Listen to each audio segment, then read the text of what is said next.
Hello and great to have your company. To Our Time. Yes, it is, again. Could we put those two sentences together? Now, look, we often say, Janice, that we have a jam-packed program, but we actually do today. We've got so many segments on, we'll have to talk very fast. Okay, quick. So, first of all, later in the program today, we have Luke Wagner from a program called Cab Savvy, where we put together cabaret acts for people who came along with an idea, and we developed it out, and Luke is going to talk about his idea, which was terrific. And Philip Stiles is on the program talking with Peter Sellon about photography. And whether your phone is really the best thing to take photographs with, or do you buy a little disposable camera, or what do you do? But phones these days are fantastic. They are. Mine's wonderful. Terrific. Film, I know, everything. videos. And also Megan Cope, who is an artist from saltwater country, has an exhibition that our friend Lovette has done an interview, and we've got some great vision of some of her art at Tandanya, which is the Aboriginal Community Centre here in South Australia. Yes, worth a visit. And with us right now we have martial artist and author Anthony Clark. After all of that, Anthony, welcome. Yes. Thank you very much. Welcome Pleasure to be here. Now, I could say, Anthony... And your friend, sorry, we have to enter the... Utah. Utah. Is the friend. My I could partner. say it's not that bright in here. Do you really need the sunglasses? And you could say to me in return... Yes, he does. Well, no, actually, I don't really need them. need them, do you? The reason why I wear them is because people, once they know you're blind, they'll look into your eyes, not to gaze into your soul, but just to see what's wrong with them. Yeah. So it's more of a privacy thing. For me, it's just a personal thing I do. I don't have to wear them, but I choose to. That's fascinating. I've never thought of it in those terms before. I thought of it the other way around, but you're quite right. It is like an invasive thing, and you can't see people doing that, can you? You know, I've actually had people come up to me and lift my glasses up. No. To look at my eyes without even asking. That's so rude. So it sort of reinforces the fact that they do want to look, but for the wrong reasons. Yes. Can I ask, sorry, I'd just like to know how you lost your sight. Were you blind when you were born, or is this something that has happened to you? No, I was blinded in a car accident, 1978, car versus telegraph pole. There, where I had a near-death experience as well as a result of the accident. Yeah, it's a very interesting time. Wow.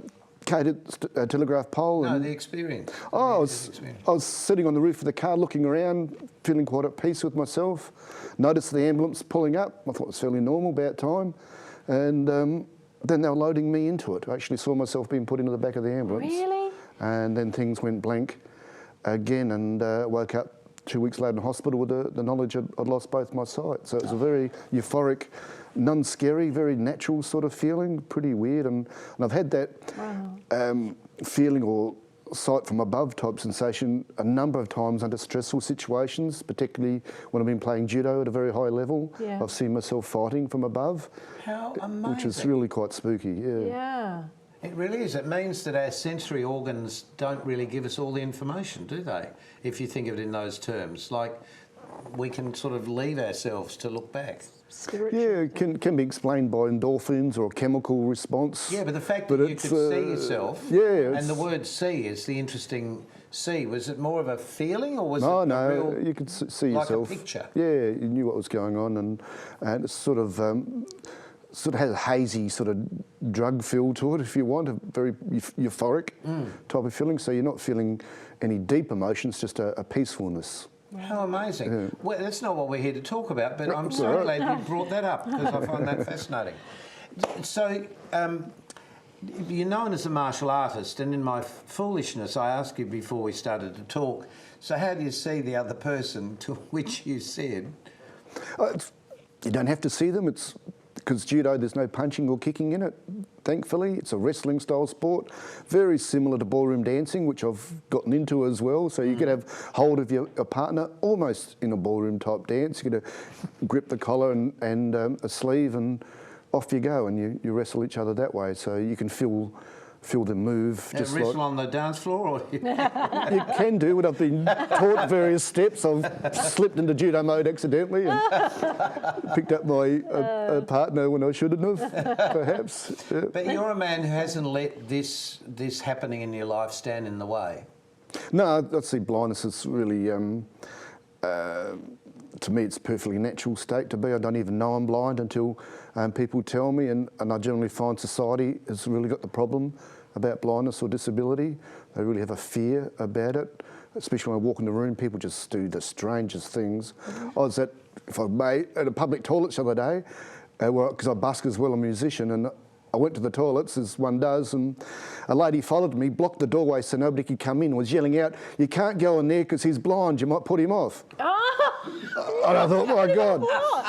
So you get, people have very strange ideas. Yes. Oh, I love that. Bless her. Yeah. She What had, a great story. She was looking after you. And I wasn't put off, by the way, but the job was done successfully. No, I suppose we try and relate these things back to ourselves, and we think, how would we cope if we couldn't see? I find, just a stupid thing to say, I suppose, but I find at night time, I turn off the light and purposefully walk around the house that I'm familiar with, because I don't need to see, because I know where I'm going, Everything if that is. makes sense.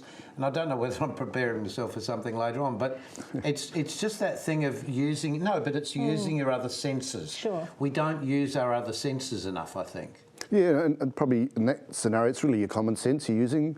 You know, the layout of the room, if you touch something, what's that? Oh, it's in that room, I must be here. Well, you know what it is because you've seen it so many times. You just can feel your way around without feeling your way around, if that makes sense. But also too, because you've lost your sight, do you find that the other senses have become more prominent?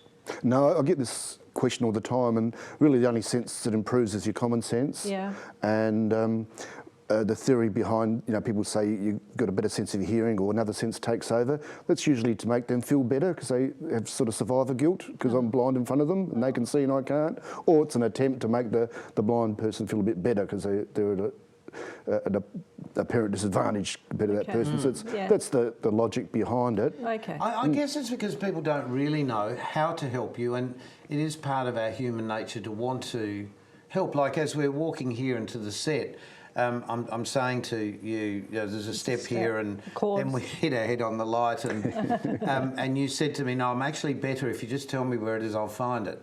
And I suppose that's what everybody's trying to get an answer how to help you when you don't necessarily need the help. It's tricky because I'm a fairly shy person, and unfortunately I have to overcome that and take charge of situations. Yes. Because people run around trying to help things, and next thing you know, they've almost killed you in the process of doing it, like grabbing your hand and putting it on the handrail, and they push you down the stairs in the process of doing it.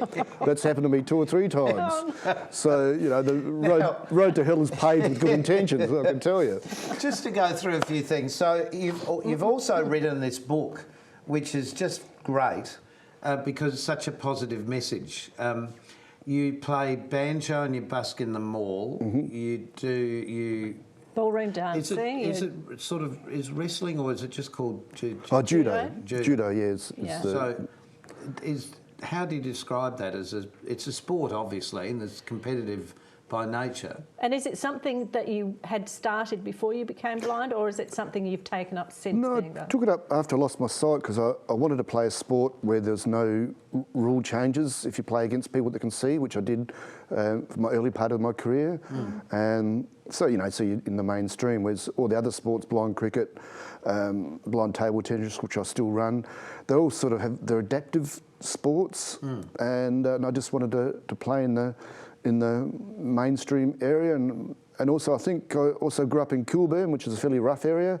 I think I like that bit of oomph and punch up or something, be a bit of aggression, for young males. I think that's sometimes, in my case, something handy to get out of your system in a controlled way. Yeah. And I chose judo for that very reason, because it's a sport people that are blind have no trouble playing, because it requires you to hang on to or grab the other person, and now you have to grab hold of you, so it makes it a very even game. And the music side of life, did that come at the same time, or were you playing before? In the early days, it's touch and go. I spent 15 years playing 4 songs, drove everybody crazy. And then when I realised, I think you've got a stand-up comedy act. Very fun. but then I realised people will actually pay you to play. 4 songs. And this is well, when I was they're walking busking, past on the street. How long can they wait? 4 songs is enough. passing trade, they get half a song every time they go past.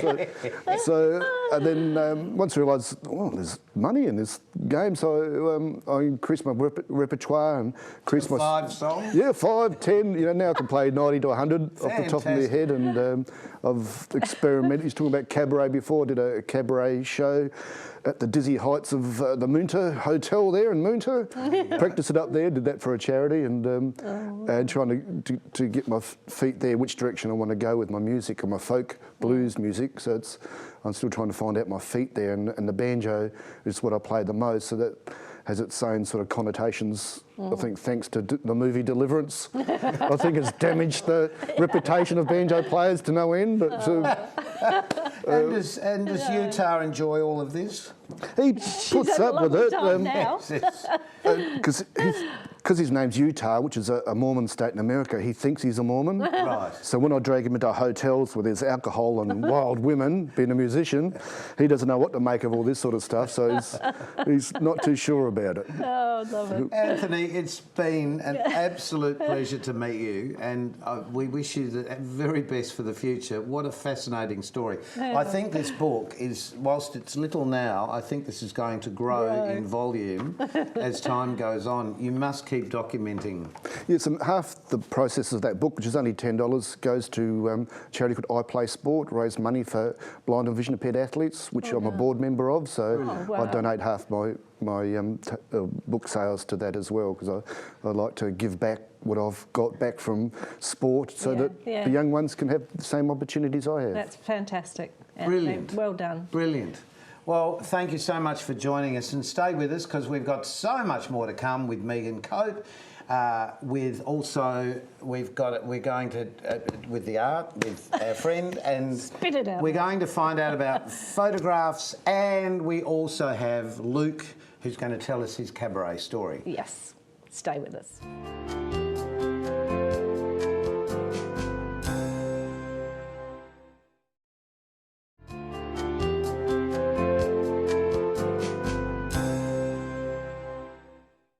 So, welcome back to Our Time. We haven't seen this next lady for some time, Janice. No, we haven't, and we love her. We do.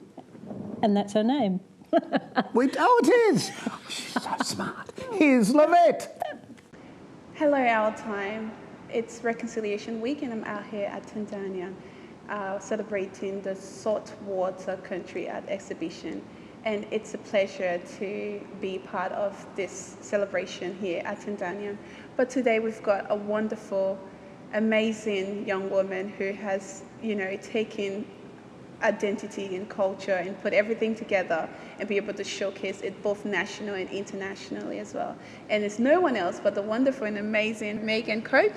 Hi Megan, how are you today? Good, thanks. Tell me a little bit about it, particularly that art just over there, just the meaning behind it, and also explain to people who are not aware or have no idea. Okay, this painting here is a military map of our sovereign country, Quandamuka country.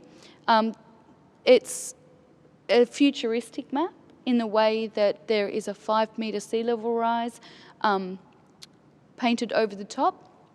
It's also got 6 other maps of the changes that have occurred with the sands shifting since 1896.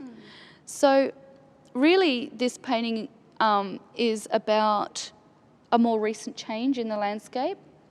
It's about when the Canvas Wallace cargo ship ran aground in this location. You also have a video, and also, could you tell us a little bit about that? Yeah, so with my other works, the mapping works, what I often do is put the Aboriginal place names and peoples back into the landscape. So, the military maps saw a massive shift in language visible in the landscape. So what I do is I write the language back in, and quite dominant, so to decolonise that space. The video work is is a video of us projecting that. And Tallinn is actually the mangroves there, which is, if you can see that space also in the map. So we were travelling through that space there. And Yin Kunjaru means tide rising. So that's about water rising. Yeah. I would like to go back to your success, because I know you have a lot of things to be proud of. And I know that you have your work, you know, both national and international. How do you feel when you see your thoughts and ideas represented out there? And how does it make your community feel? You know, that's our daughter. She's out there doing this. Yeah, no, my family's really proud, and they totally claim it. Like, they totally, you know, yeah, and you know, that's really important. And I think, like, you know, it is really important for me as a Quandamooka woman to make sure that I'm always connecting my story to my family and all the families that are part of our Quandamooka mob. You know, without them, I'm nothing. I don't have this, and I don't have this opportunity to tell our story. And it's not just my story, it's our story. So thank you for inspiring us, and thank you for doing what you do. Keep doing it, because we are loving it. And you represent something unique, because we need to know this. And you're going international. Of course, people are going to know about the culture and everything. That's what we need, education, because the more we're aware, the gap's going to close. We're still here. We haven't, you know, and we will continue to be here. Our culture is strong. Thank you, Lavette. That was really interesting. What are you doing? I'm lining you up. For what? For who? For when? For a photo. You know, when you go away on holidays, don't you line up your shots? You know, Well, you can, but these days with the phones that you have, I don't think you really have to worry too much at all. Oh, well, that's true, because everything's sort of automatic. But anyway, all cameras are these days. But if you'd like to know more about photography on your holiday, then we have the two perfect people here to talk to you. We do. Philip Stiles is talking with our very own Peter Sallin. Next on Our Time, we're joined by our travel expert, Philip Stiles. And Philip, a lot of people want to take their camera, their phone, and take some happy snaps when they're on holidays. Are there pitfalls? Well, I think there are lots of options available to us these days, and I've got to say I've seen some beautiful photographs taken on a phone. I can't believe some of the quality, but I think that everyone should take their little happy snap idiot-proof cameras, I call them, as a minimum, to remember a lot of the things they've done on their holiday. I'm not always convinced people want a slide night when you get home anymore, and one of the new additions to this area of your own photography is coming home and getting a simple package and producing a small book. Oh, really? And there are lots of options of sizes and numbers of pages, but I think that a little bit of patience and you'll master the idea of producing a book. And it's not like that terrible slideshow we all remember and fall asleep during. The projector. Yes, no, it gets worse. But and I find that sometimes, well, more so today, hand a book to someone and they'll have a flick through. They can turn the pages as fast as they like. But there are, when taking photographs, if you think about what you're taking, it's very important. Have people you know or yourself or your partner in the photograph with the Mount Fuji in the background or the Eiffel Tower, whatever it might be. Think about the composition of that photograph. Don't have the sun blaring through your lens.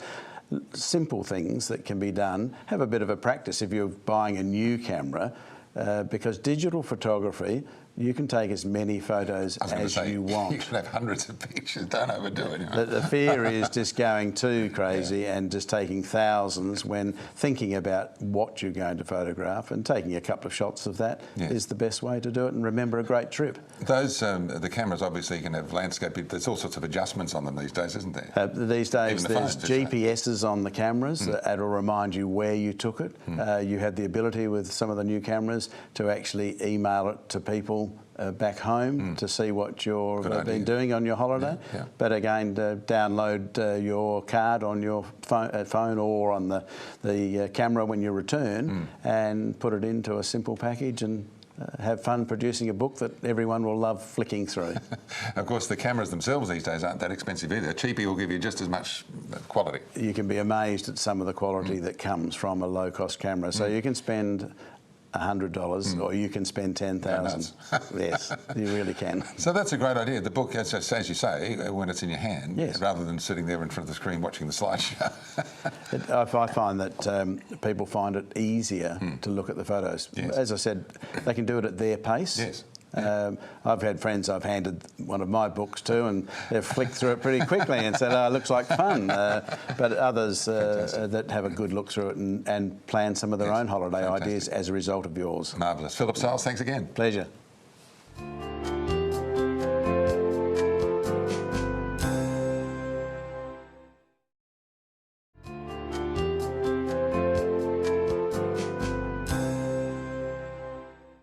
And the program's not over yet. No. Because we have cabaret performer extraordinaire Luke Wagner with us. Welcome, Luke. Extraordinaire. Thanks, great Like to be that? here. I like that. I'll take it. Now, all this has come about, you've been performing all your life, pretty much, haven't you? It's been a while, yeah. I've been on the stage for many years. Yeah. Yes, but sweeping it doesn't count. No, that's right. Apparently it didn't count. No. So but- from what age? What age did you start performing? I played Prince Charming when I was probably about 8, I think I Did was. you? Yeah. Oh, That's it. sweet. So charming. And did you end up marrying the princess, or were you just best friends? I think we just got along really well. Okay, Yeah. yes, at 8, that's probably all you can Yes, expect. it's a good thing. So, Luke, all this really came about because you've had a desire to do something in what's now become the most popular sort of art form, I suppose, cabaret. Yes. Everyone's talking about doing cabaret. Yeah. Not everybody understands what it really is, but a couple of weeks ago we had Jan on the show who was involved with a similar program, and she developed a show and you developed a show, but it didn't quite start out the way you thought. Not at all. I've seen so much cabaret over the last couple of years as a reviewer of theatre, and I kept looking at this stuff going, I want to do one, I want to get involved and create something. So you review for... Adelaide Theatre Guide. Right. Yeah. So I'd seen so much cabaret out there, and I thought, I really want to be part of this. I want to put something together. And I'd seen the Cab Savvy program that the Star Theatres was putting on, and I'd had the link in front of me for weeks, and eventually I thought, I'm going to apply. I put my application in and was lucky enough to get a spot in the program, which was fantastic. And But you started off with a completely different thought to the show that you ended up with. it was. I think I was trying to be a bit artistic and trying to be a bit fancy with what my thought was. Right. I'd had this idea of how it would be really interesting to strip Broadway songs back out of the context of their big flashy show, and to strip that back with just some acoustic music and just find out what the stories actually are. That was the reaction. Oh, sorry. And then when we were doing introductions on the first day, everyone was talking a bit about their background and where they're from. And I stumbled across a bit of my background, which was a couple of years. You were a cool boy. I spent a couple of years working in complaints in a call centre, which was cool boy. thrilling work. It was soul destroying as well, but it was just. Not that there's anything wrong with working in a call No, centre absolutely or taking not. calls That's right. from a call centre. If anyone that I worked with is watching, it was It was fabulous. best. No, but you started to talk about that, and then the stories you were telling suddenly connected with musical bits. Yeah, and it's interesting because looking at it as a job, you look at it in one way, but then when you start thinking about it as a show, all of a sudden these characters and story arcs and plot points started to appear. And I was like, wow, those people that drove me nuts for 20 minutes at a time on the phone, all of a sudden were actually giving me a bit of creative license to tie in with some really interesting songs How and snippets. wonderful. It was quite interesting how it all just fell together. Is that Yes, right? and that's the interesting thing, because as human beings, we all have these amazing stories, like the gentleman we've just met on the program Yeah, tonight. yes. And you just don't realise everyone's got a story, but how to make that story interesting for the general public to With see is the music. trick. With music. Exactly. And even once I'd settled More on... than music, can I just say? Oh. Yeah. He's the only one I know that does a ballet on a chair. Chairography, I think we were referring to it as. there you go. With chair has wheels, I might say, but it's fascinating. And once we talked about the characters and the stories that came from that, it was then the environment that you're in that call centre and how we can manipulate that to be different and quirky and to work on this, and entertaining. Exactly. Well, we could keep talking about it, but the best way to show you what Luke came up with is to show you. So here's Luke Wagner, and the show's called Please hold. Call me on the line. You can call me anytime. Yeah, I'm from the electricity company. Yeah, lights and power. Electricity! I'm gonna miss when she calls. She used to complain about our wait times in the most inventive ways. She used to get so abusive, but so much more specific than the others did. Now I'm just gonna be wondering, when she opens that new bill, will she be thinking of me? She won't.